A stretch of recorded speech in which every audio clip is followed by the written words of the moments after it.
ಬೆಂಗಳೂರಿನ ಶ್ರೀರಾಂಪುರದಲ್ಲಿ ಯುವತಿ ಯಾಮಿನಿ ಮರ್ಡರ್ ಕೇಸ್ಗೆ ಸಂಬಂಧಪಟ್ಟಂತೆ ಈಗ ಮತ್ತಷ್ಟು ವಿಚಾರಗಳು ಹಂತಕ ಹೇಗೆ ಪ್ರೀ ಪ್ಲಾನ್ ಮಾಡಿಕೊಂಡಿದ್ದ ಪ್ರಕರಣದಲ್ಲಿ ಅನ್ನೋದನ್ನ ಸಾಬೀತುಪಡಿಸುವಂತಹ ಅಂಶಗಳು ಬೆಳಕಿಗೆ ಬಂದಿದೆ.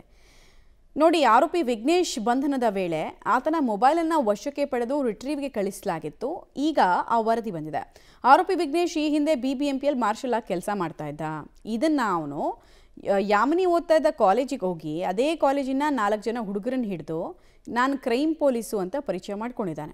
ಇದೇ ವೇಳೆ ಮಿಷನ್ ಯಾಮಿನಿ ವಾಟ್ಸಪ್ ಗ್ರೂಪನ್ನು ಕ್ರಿಯೇಟ್ ಮಾಡಿ ಯಾಮಿನಿಯ ಸಂಪೂರ್ಣ ಚಲನವಲನಗಳನ್ನು ನನಗೆ ಗ್ರೂಪ್ನಲ್ಲಿ ಅಪ್ಡೇಟ್ ಮಾಡಬೇಕು. ಅಂದರೆ ಬೇಸಿಕ್ಲಿ ಕಾಲೇಜಲ್ಲಿ ಹೆಂಗಿರ್ತಾಳೆ ಈಕೆ, ಎಷ್ಟೊತ್ತಿಗೆ ಕಾಲೇಜಿಗೆ ಬರ್ತಾಳೆ, ಯಾರ ಜೊತೆ ಮಾತಾಡಿದ್ಲು, ಯಾವ ಕಾಲೇಜಿಂದ ಹೊರಟ್ಲು, ಹೀಗೆ ಆ ಯುವತಿಯ ಪಿನ್ ಟು ಪಿನ್ ಮಾಹಿತಿ ಗ್ರೂಪ್ನಲ್ಲಿ ಬರ್ತಾಯಿತ್ತು. ಮೊಬೈಲ್ ರಿಟ್ರೀವ್ನಲ್ಲಿ ಆ ಮೆಸೇಜ್ಗಳು ಪತ್ತೆಯಾಗಿದೆ.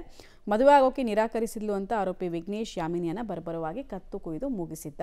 ನಿಮಗೆ ಈ ಗ್ರೂಪಿನ ಬಗ್ಗೆ ಬಾಯ್ಸ್ ವೇರಿಶಿ ಅಂತ ಆತ ಮೆಸೇಜ್ ಮಾಡಿದ್ರ ಬಗ್ಗೆ ನಾವು ಅವತ್ತೇ ಹೇಳಿದ್ವಿ, ಅಂದಾಜು ಮಾಡಿದ್ವಿ. ಒಬ್ಬನೇ ಒಬ್ಬ ಅಂತೂ ಗ್ರೂಪಲ್ಲಿ ಇರೋಕ್ಕಾಗಲ್ಲ, 4-5 ಜನ ಇದ್ದೇ ಇರ್ತಾರೆ ಅಂತ. ಅದು ನಿಜ ಆಗಿದೆ.